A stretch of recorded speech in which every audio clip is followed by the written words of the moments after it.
દેશમાં paper leak વિરોધ કાયદો એટલે કે પબ્લિક એક્ઝામિનેશન એક્ટ 2024 અમલમાં મૂકવામાં આવ્યું છે। ત્યારે આ પબ્લિક એક્ઝામિનેશન એક્ટમાં કેવા પ્રકારની જોગવાઈઓ કરવામાં આવી છે, જે આરોપીઓ પકડાશે આમાં તેમને કેવી સજાની જોગવાઈ કરવામાં આવી છે, તે તમામ બાબતો જોઈએ આ અહેવાલમાં। નમસ્કાર, હું મયુર મેવાડા, આપ જોઈ રહ્યા છો નિર્ભય ન્યૂઝ।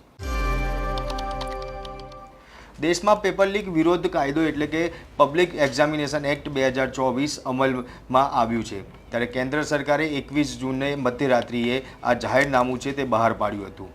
આ કાયદો ભરતી પરીક્ષાઓમાં છેતરપિંડી અને અન્ય ગેરરીતિઓને રોકવા મામલે આ કાયદાનું જે અમલ છે તે લાવવામાં આવ્યો હતો। આ કાયદા હેઠળ પેપર લીક કરવા અથવા તો ઉત્તરપત્ર સાથે ચેડા કરવા પર ઓછામાં ઓછી 3 વર્ષની જેલની સજા થશે। આને 10 લાખ રૂપિયાનો દંડ છે તે આપવામાં આવશે અને સાથે સાથે જો જરૂર લાગશે તો 5 વર્ષ સુધીની સજા છે તે આ લંબાવવામાં આવે તેવી જોગવાઈ આ કાયદાની અંદર કરવામાં આવી છે। જો પરીક્ષા યોજવા માટે નિયુક્ત સેવા પ્રદાનમાં જે દોષિત ઠેરશે તેઓને 1 કરોડ રૂપિયા સુધીનો દંડ ફટકારવામાં આવશે અને જો સેવા પ્રદાનમાં ગેરકાયદેસર પ્રવૃત્તિઓમાં સંડોવાયેલા હશે તો પરીક્ષાનો ખર્ચ તેમની પાસેથી વસૂલ કરવામાં આવશે। સાથે સાથે નીટ અને યુજીસી અને નેટ જેવી જે પરીક્ષાઓમાં થતી ગેરરીતિઓ છે તે વચ્ચે આ કાયદો લાવવાનો નિર્ણય એક મોટું પગલું છે। આ કાયદા પહેલાં કેન્દ્ર સરકારે અને તપાસ એજન્સીઓ પાસેથી પરીક્ષામાં જે ગેરરીતિ સંબંધિત ગુનાઓનો સામનો કરવા માટે કોઈ અલગ નક્કર કાયદો ન હતો। ત્યારે પબ્લિક એક્ઝામિનેશન જે કાયદો 6 ફેબ્રુઆરીએ લોકસભા અને 9 ફેબ્રુઆરીએ રાજ્યસભામાં પસાર કરવામાં આવ્યો હતો। ત્યારબાદ રાષ્ટ્રપતિ દ્રૌપદી મુર્મુએ 12 ફેબ્રુઆરીએ બિલને મંજૂરી આપી અને આ કાયદાને ફેવર કરવામાં આવી હતી। એટલે કે કહેવાય કે આ કાયદો હવે ગઈકાલથી એટલે ગઈકાલ મધરાતથી અમલમાં મૂકવામાં આવ્યો છે। ત્યારે ખાસ કરીને આ કાયદાની જે યુનિયન પબ્લિક સર્વિસ કમિશન એટલે કે યુપીએસસી, સ્ટાફ સિલેક્શન કમિશન એટલે એસએસસી અને રેલવે અને સાથે જ જે બેન્કિંગ ભરતીની પરીક્ષાઓ અને નેશનલ ટેસ્ટિંગ એજન્સી દ્વારા જે લેવામાં આવતી તમામ કોમ્પ્યુટર આધારિત પરીક્ષાઓ છે તેમને પણ આ કાયદાની અંદર આવરી લેવામાં આવી છે। વાત કરીશું કેવા પ્રકારની ગડબડ માનવામાં આવશે કે જે અપરાધ કહી શકાય, જે આ જે પેપર લીક કાયદો જે લાવવામાં આવ્યો છે કે જેની અંદર એની જોગવાઈ કરવામાં આવી છે તેમાં જો વાત કરીએ તો પહેલું તો જો કોઈ પરીક્ષાનું પ્રશ્નપત્ર કે આન્સર કી લીક કરવામાં આવે તો તે એનો જે અપરાધ છે તે ગણવામાં આવશે। બીજું, પ્રશ્નપત્ર કે આન્સર કી લીક કરવામાં કોઈ સાથે સામેલ હોવું તે પણ એ અપરાધ ગણવામાં આવશે। અનુમતિ વિના કન્વેન્શન પેપર કે OMR સીટ પોતાની પાસે રાખવી એ પણ અપરાધ ગણવામાં આવશે। પરીક્ષા દરમિયાન કોઈની પાસે જવાબ લખાવવામાં મદદ લેવી તે પણ આની અંદર અપરાધ છે તે ગણવામાં આવી શકશે। પરીક્ષા આપી રહેલા ઉમેદવારોને પ્રત્યક્ષ કે પરોક્ષ રીતે જો કોઈ પણ વ્યક્તિ તેની મદદ કરશે તો તે પણ અપરાધી આમાં ગણવામાં આવશે। એક્ઝામ આન્સર શીટ કે OMR સીટની સાથે જો ચેડા કરવામાં આવશે એટલે કે તેની અંદર કોઈ સિમ્બોલિક પણ જો દોરવામાં આવશે તો એ પણ અપરાધ છે તે ગણવામાં આવી શકશે હવે।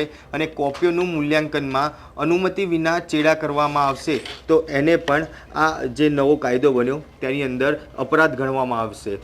સરકારી એજન્સી દ્વારા અનુસૂચિત પરીક્ષામાં માપદંડોનું ઉલ્લંઘન કરવું, મેરિટમાં સૂચિત ડોક્યુમેન્ટોમાં કોઈ પણ પ્રકારના ચેડા કરવા, સાથે સાથે પબ્લિક એક્ઝામ માટે નિશ્ચિત સિક્યુરિટી માપદંડનું ઉલ્લંઘન કરવું અને જો કોઈ એક્ઝામ કોમ્પ્યુટર સિસ્ટમ કે નેટવર્કમાં છેડછાડ કરી અને જો આપવા બેસશે તો તે પણ આની અંદર અપરાધ છે તે ગણવામાં આવશે। ઉમેદવારોની જે સીટ એટલે કે એરેન્જમેન્ટ અને એક્ઝામ ડેટ કે શિફ્ટમાં છેડછાડ કરવામાં આવી તો તે પણ આની અંદર અપરાધ છે તે ગણવામાં આવી શકશે। કોઈ એક્ઝામિનેશન ઓથોરિટીની ધમકી કે કામ કરવાથી રોકવામાં આવશે તો તેને પણ અપરાધ ગણવામાં આવી જશે।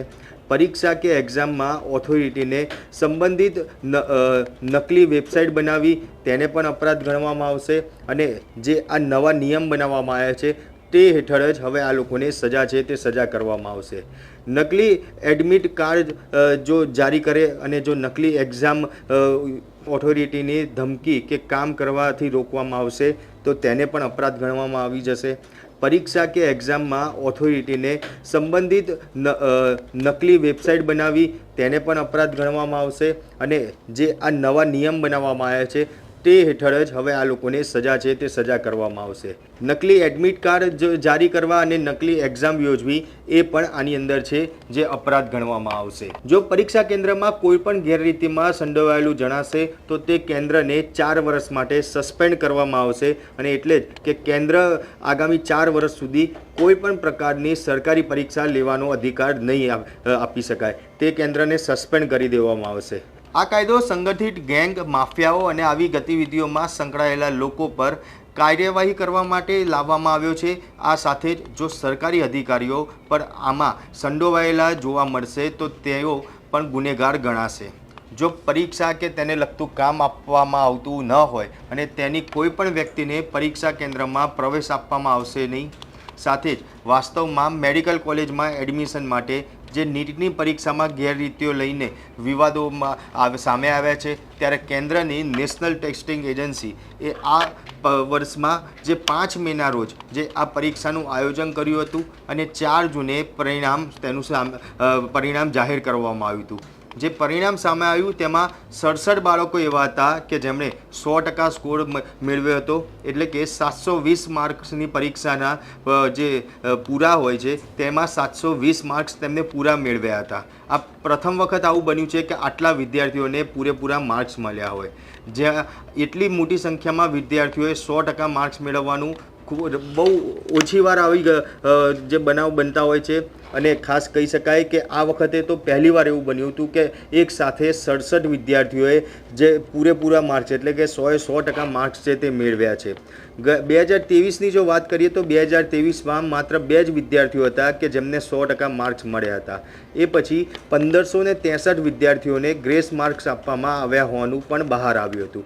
ત્યારે પરીક્ષાનું પેપર લીક થયાનું પણ બહાર આવ્યું. જ્યારે આ મામલાને સુપ્રીમ કોર્ટ સુધી પહોંચ્યો હતો ત્યારે કેન્દ્રના ગ્રેસ માર્કવાળા જે 1563 વિદ્યાર્થીઓનો જે સ્કોર કાર્ડ રદ કરી દીધા અને તેમને 23 જૂને ફરીથી પરીક્ષા આપવાનું પણ કહેવામાં આવ્યું હતું. અત્યાર સુધીમાં જે નીટમાં ગેરરીતિઓ અને ફરીથી પરીક્ષાની માંગને લઈને સુપ્રીમ કોર્ટમાં 5 અરજીઓ દાખલ કરવામાં આવી છે. આ તમામ અરજીઓ પર સુપ્રીમ કોર્ટે 8મી જુલાઈએ સુનાવણી કરશે. પણ જોકે કોર્ટ પરીક્ષા રદ કરવાની અને કાઉન્સેલિંગ પર પ્રતિબંધ મૂકવાની માંગને ફગાવી દીધી છે. ત્યારે નેશનલ ટેસ્ટિંગ એજન્સીએ એટલે નીટ જેવી જે 15 રાષ્ટ્રીય સ્તરની જે ભરતી પરીક્ષાઓનું આયોજન કરે છે. જોકે નીટ અનિયમિતતાના કારણે વિવાદમાં રહેલી છે. છેલ્લા 9 દિવસમાં એજન્સીની એટલે કે યુજીસી, નેટ સહિતની 3 મોટી પરીક્ષાઓ રદ કરી હોવાની અથવા તો મુલતવી રાખવા પડી છે. જેના જ કારણે તેમની કામગીરી સામે પણ અનેક સવાલો ઊભા થયા છે.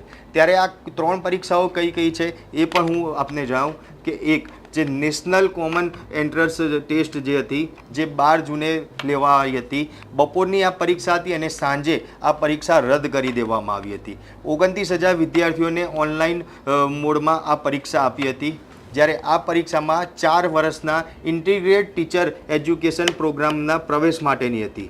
જે પરીક્ષા રદ કરવામાં આવી તેનું કારણ એવું આપવામાં આવ્યું હતું કે વિદ્યાર્થીઓને 1.5 કલાક સુધી લોગિન કરી શક્યા ન હતા અને નાટા એટલે કે ટેકનિકલ ખામીના કારણે પરીક્ષા રદ કરવી પડી હતી અને તેની જે નવી તારીખ છે તે હજી સુધી જાહેર કરવામાં નથી આવી. ત્યારે બીજી જે એક્ઝામ એટલે કે યુજીસી અને નેટની જે એક્ઝામ છે જે 18મી જૂને પરીક્ષા લેવાઈ હતી અને 19મી જૂને તે પરીક્ષા રદ કરવામાં આવી હતી. દેશભરમાંથી કુલ 9,08,580 વિદ્યાર્થીઓએ આ પરીક્ષા આપી હતી. સફળ ઉમેદવારોએ આસિસ્ટન્ટ પ્રોફેસર અને જુનિયર રિસર્ચ ફેલોશિપ માટે આ પાત્રની જે આ પરીક્ષા છે તે લેવાતી હોય છે. આ પરીક્ષા જે રદ કરવામાં આવી તેમાં શિક્ષણ મંત્રીનું કહેવું હતું કે ટેલિગ્રામ ઉપર એક ફોર્મ છે જે ફરતું થયું હતું. જે મૂળ જે ફોર્મ સાથેની સરખામણી કરવામાં આવી તો તેમાં ખબર પડી કે આ મૂળ ફોર્મ અને જે ટેલિગ્રામ ઉપર ફોર્મ મળ્યું છે તે એક સરખું મળતું આવે છે. તેથી જે આ પરીક્ષા છે તે રદ કરવામાં આવી છે. સાથે જો ત્રીજી વાત કરીએ તો CSIR એટલે કે CSIR, UGC અને નેટ આ જે 3 પરીક્ષા હતી કે જે 15મી જૂનથી યોજાવાની હતી પરંતુ 21મી જૂનના રોજ આ પરીક્ષા મુલતવી રાખવામાં આવી. 2 લાખથી વધુ વિદ્યાર્થીઓનું રજિસ્ટ્રેશન ઉમેદવારોના જુનિયર રિસર્ચ ફેલોશિપ, લેક્ચરરશિપ અને આસિસ્ટન્ટ પ્રોફેસરશિપ માટેના જે આ પરીક્ષા છે જે લેવાઈ હતી. આ પરીક્ષા રદ થવાનું કારણ પણ જે આપવામાં આવ્યું, જેમાં નેટે પરીક્ષાને મુલતવી રાખવા માટે અનિવાર્ય સંજોગો અને લોજિસ્ટિક મુદ્દાઓને કારણભૂત ગણાવી અને આ પરીક્ષા છે તે રદ કરી હતી. એટલે કે ખાસ કહી શકાય કે જે પ્રકારે અત્યાર સુધીમાં આ પરીક્ષાઓ રદ કરવામાં આવી છે, અનેકવાર જે પેપર લીક જેવા કિસ્સાઓ જે સામે આવે છે, ન માત્ર ગુજરાત પરંતુ દેશભરમાં આવા અનેક કિસ્સાઓ છે તે સામે આવ્યા છે. થોડા દિવસ પહેલાં જે યુપીની અંદર જે નીટની જે પરીક્ષા હતી તેનું પેપર લીક થયું હતું અને તેની તપાસ કરવામાં આવી રહી છે. અત્યાર સુધીમાં માનવામાં આવી રહ્યું છે કે 13થી વધારે જે આરોપીઓ છે જે આની અંદર પકડવામાં આવ્યા છે. આ તમામ જે પરીક્ષાઓ રદ થઈ છે, પેપર લીક થવાના મામલા સામે આવ્યા છે. આ જે મામલાઓ છે તેને જ લઈને હવે કેન્દ્ર સરકાર આકરા મોડમાં આવી છે અને જે આ નવો કાયદો છે તે કાયદો ઘડવામાં આવ્યો છે. પરંતુ અહીંયા સવાલ એ ઊભો થાય છે કે અગાઉ જે પ્રમાણે આવા પેપર લીકના અનેક કિસ્સાઓ અત્યાર સુધીના દેશભરમાં સામે આવ્યા છે, ત્યારે એ તમામ કેસમાં જે અત્યાર સુધીમાં કેસ દાખલ થઈ ચૂક્યા છે, જે આરોપીઓ પકડાઈ ચૂક્યા છે, તે તમામ ઉપર પણ જે આ નવો નિયમ લાગુ કરવામાં આવ્યો છે કે જે 21 જૂન 2024થી લાગુ કરાયો છે, એ નિયમ પ્રમાણે જ આ લોકોને સજા આપવામાં આવશે કે પછી જે જૂના કહી શકાય કે કોઈ નિયમ એવા હતા જ નહીં, તે પ્રમાણે હવે તેમને સજા થશે, તે જોવાનું રહ્યું. ત્યારે પેપર લીક મુદ્દાના જે આ નવા કાયદો છે તેને લઈને આપ શું માની રહ્યા છો તે કોમેન્ટ બોક્સમાં જરૂરથી જણાવજો અને અમારી નિર્ભય ન્યૂઝ ચેનલને લાઇક, શેર અને સબસ્ક્રાઇબ કરવાનું ભૂલશો નહીં. આભાર.